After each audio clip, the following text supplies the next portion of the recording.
Wacha arudie andiko. Mpe arudie. Jamani, aliyekuja amekuja nyuma Nabii Muhammad. Sasa ikiwa Qur'ani inasema la haula wala quwwata illa billah. Anyway, takubali tu hivyo. Mwalimu wangu Mwalimu wangu. Naam. Nisomee andiko alafu nimuoneshe mfano niache. Jamani, Nabii Muhammad amekuja nyuma kama vile Ruto amekuja nyuma, ni rais wa Kenya, lakini mbele yake kulikuwa ni marais bado wa Kenya tu. Sasa yeye amekuja nyuma, lakini kulikuwa Kenyatta, kulikuwa Moi, kulikuwa Kibaki, kulikuwa yeye amekuja nyuma. Sasa rais wa sasa hivi ni Rais William Daktari. Sasa itakuwa Kenya haikuwa na serikali kwa sababu Dr. William ndo rais sasa? Pana, ni wakati wake. Hivyo hivyo manabii walikuja. Baada ya Adam kukaja Nuhu, alikuwa Muislamu. Baada ya Nuhu kukaja Ibrahimu, alikuwa ni Muislamu. Baada ya Nuhu kukaja Musa, alikuwa ni Muislamu. Sasa sioni kuna shida gani. Soma mwalimu. Soma tueleze vile anataka tumuelewe alafu mimi nifundishe. Hangekuja na ubishi, hiyo mtu anafikiri ameelewa. Na amemleta kwa wengine miongoni mwao ambaye walio bado kuungana nao ndio sisi Waislamu tuliokuja nyuma. Tujaungana na wao wale Waislamu walioko mbele. Sisi tumekuja nyuma. Tukifa tutakwenda kuungana nao. Mpe. Shida iko wapi hapa? Ni sawa. Shida iko wapi? Tunataka kuelewa shida yako. Nimeelewa. Umeelewa? Kuna swali la pili. Aya, mpe huyo kabla hujaelewa. 10:84 Qur'an. Ndio uelewe sasa. 10:84 Qur'an. Sikiza sasa. Na Musa akasema, enyi kaumu yangu, enyi watu wangu. Kwa 10:84 wacha nifike hapo. Na Musa akasema, changamka mwalimu Ali. Kaumu yangu. Ikiwa ninyi mmemwamini Mwenyezi Mungu, ndio basi mtegemeeni yeye kama ninyi ni Waislamu kweli. Mpe. Musa anasemaje? Alikuwa anaulizwa na huyu, hiyo aya ulitoa ni ngapi? Anatafuta ibishie. Sikiliza. Sawa, ndio ameenda baruani. Sikiliza. Na Musa akasema, enyi kaumu yangu, yani enyi watu wangu, ikiwa ninyi mmemwamini Mwenyezi Mungu, basi mtegemeeni yeye kama ninyi ni Waislamu kweli. Mpe. Musa anawaambiaje watu wake? Anasema waegemee Mungu. Wakiwa wao Waislamu. Wakiwa wao ni Waislamu kweli, si ndio? Na Muhammad alikuwepo wakati wa Musa? Hakukuwa. Lakini tunakuta kwa mujibu wa Qur'ani wakati wa Musa watu wake ni dini gani? Wakristo.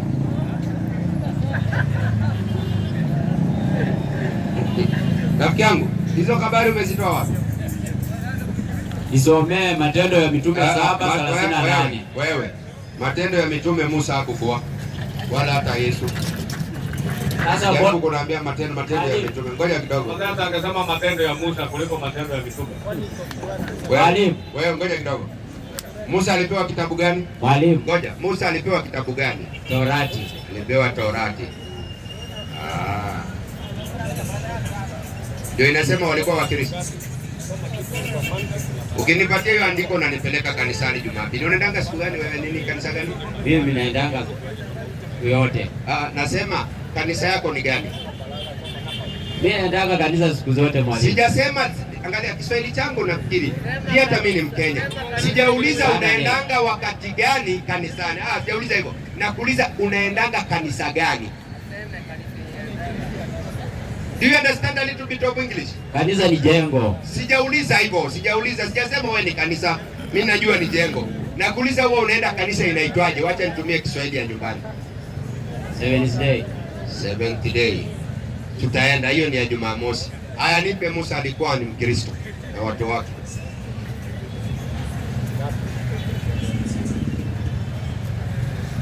Mpe Matendo ya Mitume ngapi? Kazi ipo. 38. Changamka mwalimu wangu. 7:38. Yeye ndiye aliyekuwa katika kanisa jangwani. Ndio. Pamoja na yule malaika aliyesema naye katika mlima wa Sinai. Hapo ni kanisa ama ni msikiti mwalimu? Kanisa ama ni msikiti? Una maana gani? Kwa sababu hapo ni kanisa, maana yake mkusanyiko. Sasa umesema Musa alikuwa Muislamu. Mimi nimesema Musa alikuwa dini yake ni Muislamu. Na hapa sijauliza hata sisi Waislamu tumekusanyika hapa. Kwa Kiswahili sanifu nasema hii ni nini? Kusanyiko. Weka tu vizuri sione haya. Wakakusanyika pamoja na kanisa wakangapi?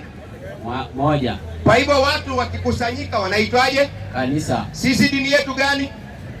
Uislamu. Na wewe?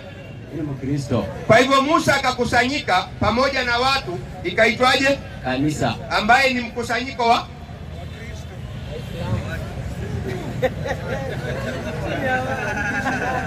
Ameelewa. Lete swali ya pili. Ananielewa sana huyu. Ndio sisi tunasema kifua mbele. Yesu alikuwa Muislamu, Musa alikuwa Muislamu, Ibrahimu alikuwa Muislamu, Yakubu alikuwa hizi zingine unazoziona ni sarakasi. Swali la mwisho basi. Lete. Unasema Yesu alikuwa Muislamu. Ndio. Aliingia msikiti gani? Aliingia msikiti gani? Anwari, Yesu aliingia kwa msikiti gani? Waislamu, salamu alaykum wa rahmatullahi. Aliingia msikiti gani Ndio mwalimu. Unataka nikujibu na Qur'ani au Biblia? Nijibu na Biblia. Qur'ani hutaki? Kitabu kenye ninaamini kwanza. Mpe huyo. Luka 4:16. Akaenda Nazareti, hapo alipolelewa. Mpe. Ameenda wapi? Nazareti. Ameingia msikiti wa Nazareti. Unasemaje? Ishuke nilijue ni msikiti gani huo. Si wa Nazareti? Unajua Nazareti kwa wapi? Mimi sijui. Mpe Qur'ani kufundishe. 19:16. Sasa ukijua ni msikiti gani alienda itakusaidia na nini? Soma mwalimu. 19:15. 19:16. Maryam. 19:16. 19:16 namtaja Mariamu kitabuni humo. Alipojitenga na jamaa zake tukampelekea muhisha sheria yetu Jibril. Akajidhimirisha kwake kwa sura ya binadamu aliye kamili. Endelea. Mariamu akasema, hakika mimi najikinga kwa Mwenyezi Mungu mwingi wa rahma. Uniepushe nawe, ikiwa unamuogopa Mungu basi ondoka nenda zako. Sura ngapi umeanza kwanza? 19. Ngapi? 16. Anzia 15 tu. Mtaje Mariamu. Yeremia watu kufika kitabu Mariamu maana inaanza 16. 15. Hapo akaenda upande wa mashariki wa msikiti. Inasema hivi. Basi akachukua mimba yake na akaondoka huyo mpaka mahali pa mbali, kisha uchungu kampelekea katika shina la mtende. Bana, imekataa sio hiyo. Soma 16.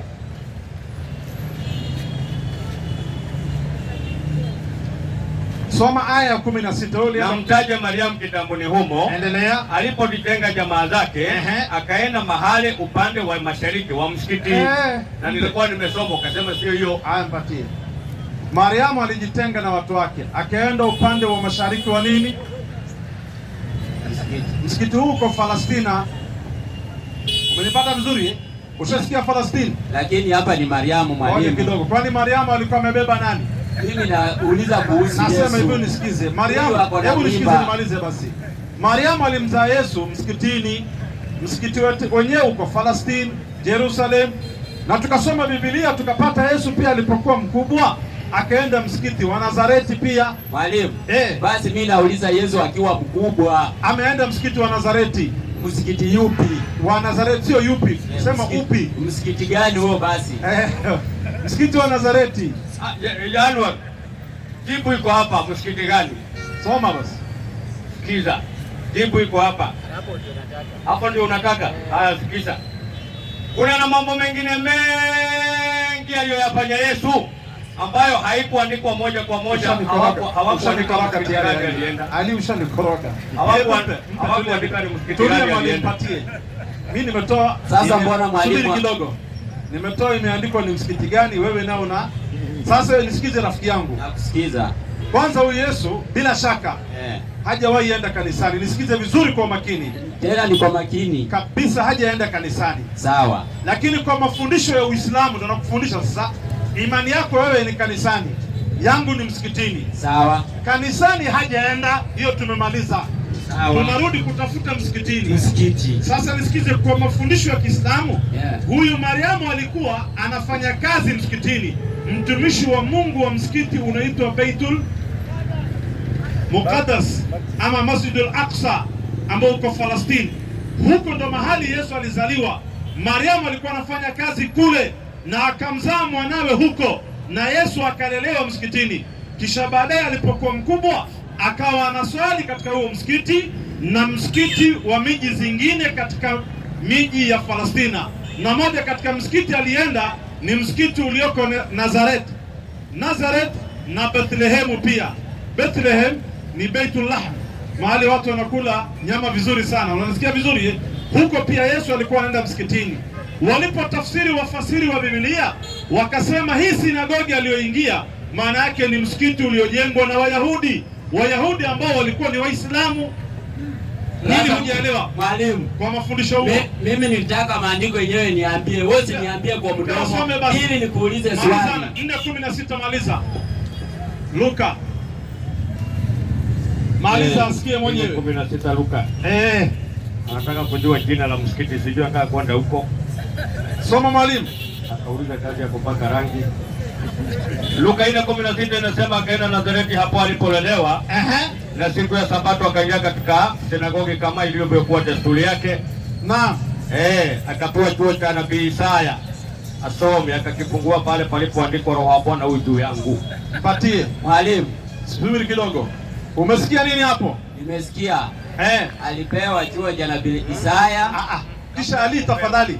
Ali, nikisema soma mahali soma tu usiongeze. Nimesema 4:16 usiende 17. Akaenda Nazareti hapo alipolelewa. Na siku ya Sabato akaingia katika sinagogi kama ilivyokuwa desturi yake. Akasimama ili asome. Mpatie. Yesu alienda Nazareti mahali alilelewa. Ndio. Ilipofika siku ya ibada, yani siku ya Sabato, ndio akaingia katika nyumba inaitwaje? Msikiti, sinagogi. Sinagogi ambayo kwa Kiswahili ni nini? Msikiti. Ambao uko katika mji tumeambiwa ni wapi? Ate? Nazareti, sawa? Ndio. Huo msikiti uko wapi? Nazareti. Yesu akafanyaje? Akaingia. Nini ingine unataka zaidi ya hapo? Zaidi ya hapo? Fimbo ama? Hapana. Umeelewa? Sasa. Ngoja, umeelewa? Pale nimeelewa. Haya, twende msikitini kama Yesu. Sawa. Twende basi. Tutaenda kama utanijibu. Sasa hii sio baadaye. Haina shida. Yesu ameenda wapi? Msikitini. Mimi na wewe tukimfuata Yesu inafaa tuende wapi? Ameenda siku gani? Siku ya Jumamosi. Wewe unaenda siku gani? Kila siku mpaka Jumamosi. Wewe ibada yako unafanya siku gani? Kila siku. Mimi naomba kila siku nafanya ibada. Mpe huyo Luka 18:3. Angalia huyu, anzia 1. Anauliza ibada nafanya siku gani? Soma hiyo 18:1. Luka 18:1 kama sijakosea, ama Mathayo, either of it. Wacha tuangalie kama umesoma. Soma Luka ndio iko sawa. Akawaambia imempasa kumuomba Mungu. Soma andiko mwalimu 18. Akawaambia mfano ya kwamba imewapasa kumuomba Mungu siku zote. Mpe. Ikifika masala ya ibada na kumuomba Mungu na kumtegemea, inafaa siku moja ama siku zote? Siku zote. Na Yesu alienda katika hizo masiku zote. Siku moja katika hizo masiku inaitwaje? Jumamosi, sawa? Sawa. Kumbe siku ziko 7. Na moja katika siku hizo 7 inaitwa Jumamosi, sawa? Sawa. Alienda na akasema sio Jumamosi tu, ni siku zote. Unafaa uende uombe nani? Mungu. Kwa hivyo mimi na wewe tukijifunza kwa Yesu, siku zote inafaa tuende katika nyumba inaitwaje? Msikiti. Watu wakituona tunaenda msikitini watasema tumekuwa dini gani? Uislamu. Kumbe Yesu anataka uwe nani? Lakini mwalimu ana question mark. Anataka uwe nani? Niko na question mark hapo. Question mark imetoka wapi? Unajua hujamalizia hapa. Yesu aliingia. Ngoja kidogo. Wayahudi. Mimi najua wewe unaogopa kutawadha. Sio hivyo. Maji tunachemsha kama ni baridi. Haina shida hata ikiwa wenye imetoka kwa firiji. Tutakuwekea hita. Haina shida. Kama unaogopa baridi. Sasa ndiko na swali. Nasema hivi. Ndio. Yesu ameenda msikitini. Sawa. Mimi na wewe tuende msikitini. Kwa mujibu wa Biblia tukienda msikitini tunakuwa dini gani? Uislamu. Saa ngapi? Sio sahihi. Saa ngapi nini tena? Mimi kunijibu swali langu hapa ni msikiti wa Wayahudi, sio? Msikiti wa? Ile ni desturi ya Wayahudi. Ngoja, msikiti wa kina nani? Ya Wayahudi. Subiri kidogo basi. Kumbe Wayahudi wamejenga nini? Msikiti. Yesu akaingia, sawa? Sawa. Myahudi akijenga msikiti akiingia, Myahudi ndo amejenga. Sawa. Ni sawa na Mkikuyu amejenga msikiti. Sawa. Sawa? Sawa. Ni sawa na wewe ni Mluya, sio? Yeah. Mluya pia amejenga msikiti. Sawa. Ukienda Western utakuta msikiti imejengwa na Muluya, si ni kweli? Sawa. Ukienda Mumias ukienda utakuta Waluya wamejenga nini? Mimi nikiingia ndani nakuwa dini gani? Uislamu. Ukienda kwa Wayahudi pia utakuta Wayahudi kule Uyahudini hakuna Muluya, si ni kweli? Sawa. Utakuta Wayahudi, si ni sawa? Sawa. Wamejenga nini? Msikiti. Ukiingia ndani unakuwa dini gani? Kwa Muislamu. Saa ngapi? Mwalimu. Subiri kwanza. Mimi kuwa Muislamu sikatai. Unafaa kuwa Muislamu kidogo. Nielimishe vizuri, nielewe Uislamu ni nini. Nikuongeze ingine. Uislamu ni nini? Mpe huyo. Anauliza swali mzuri kabisa. Anauliza, mimi sikatai kwenda msikitini na kuwa Muislamu. Nieleze Uislamu ni nini? Akishajua maana ya Uislamu, basi kwenda msikitini yeye hana tatizo. Basi, wangapi kwanza unamkaribisha katika Uislamu tuone? Wangapi? Takbir. Sasa mimi namfundisha Uislamu ni nini? 626 Qur'ani. Sikiliza Uislamu ni nini? Qur'ani. Mgosi. 626. Na hii dini ya Uislamu ndio njia ya Mola wako iliyonyooka, ndio tunaenda hapo 126. Soma mwalimu. Muonyeshe kabisa aone. Mgosi. Muonyeshe sasa. Anaenda msikitini na watu wote wanamkaribisha msikitini. Na hii dini ya Uislamu ndio njia ya Mola wako iliyonyooka. Twende pole. Na hii dini ya Uislamu. Na hii dini ya Uislamu. Hii dini ambayo unauliza ni nini? Ya Uislamu. Ni nini? Ndio njia ya Mola wako iliyonyooka. Mpe. Njia iliyo straight ya kufika kwa Mungu inaitwaje? Uislamu. Kwa hivyo Uislamu ni njia ya Mungu wangu. Ukifika kwake unaenda uzima wa milele, sawa? Sawa. Uko tayari? Anayesema hapo ni nani? Mwenyezi Mungu mwenyewe. Mwenyezi Mungu. Ndiye anasema. Rudia. Rudia tena. Na hii anatafuta njia kwa hapa tu. Mungu anaongea, anasema na hii dini ya Uislamu. Na hii dini ya Uislamu ndio njia ya Mola wako iliyonyooka. Mpe. Unaona hiyo maneno vile safi kabisa. Ndio njia. Mungu anakuambia hii Uislamu ndio njia ya Mola wako, yani ya Mungu wako wewe, iliyofanyaje? Iliyonyooka. Kumbe Mungu anakueleza Uislamu ni njia straight, sawa? Sawa. Haina kona. Sheria ziko pale. Ukikataa kufuata ni wewe. Mungu amekuwekea kila kitu mahala pake. Na Waislamu peke yao ndio wanafuata sheria duniani. Tumewekewa kwa siku kuabudu Mungu mara ngapi? 5. Alfajiri Wakristo wote wamelala, unasikia Allahu Akbar, watu wanaamka wanaenda kumwabudu Mungu. Ikifika saa 6 ni saa 6, hakuna siku tunabadilisha. Ikifika saa 10 saa 10, ikifika saa 12 saa 12, ikifika saa 2 saa 2. Kila sheria na wakati wake umewekwa sawa. Watu wanaoitwa Waislamu ni watu wanamwabudu Mungu on time, wala si kama Wakristo ambao wanaabudu vile wanataka. Umenipata vizuri Nimekupata mwalimu. Umenielewa? Nimekuelewa, lakini niko na swali. Kabla uulize. Uko tayari? Mpaka niulize swali. Nataka nielewe vizuri ndio niwe Muislamu. Kwa hivyo umeelewa nusu bado nusu. Hii inasema hii dini ya Uislamu ndio njia ya Mola wako iliyonyooka. Kabisa. Huyu ni Mungu anasema. Anakuambia wewe. Anatuelekeza kwa Mungu mgani? Si hata anakuelekeza kwa Mola. Subiri kidogo. Mola kidogo. Hata kuambia uende kwa Mola fulani, amekueleza kuhusu Uislamu. Ni definition ya Uislamu. Anakuambia na hii dini ya Uislamu ambayo unataka kujua ni njia ya Mola wako iliyonyooka. Mungu ndo anakueleza hivyo. Anakueleza wewe Mkristo kuwa si unataka kujua maana ya Uislamu. Alipojua unataka kujua maana ya Uislamu, akakwambia na hii dini ya Uislamu ndiyo njia ya Mola wako wewe Mkristo. Mola wako wewe Mkristo iliyofanyaje?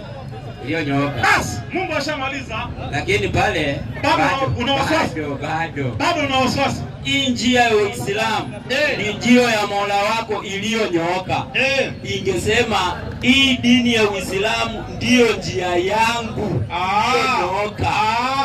Kwa hivyo unatakisema ni dini yangu, maana yake pia yeye anafaa afuate. Umenipata? Dini ya Uislamu sheria zake inatushika sisi, Mungu haimshiki.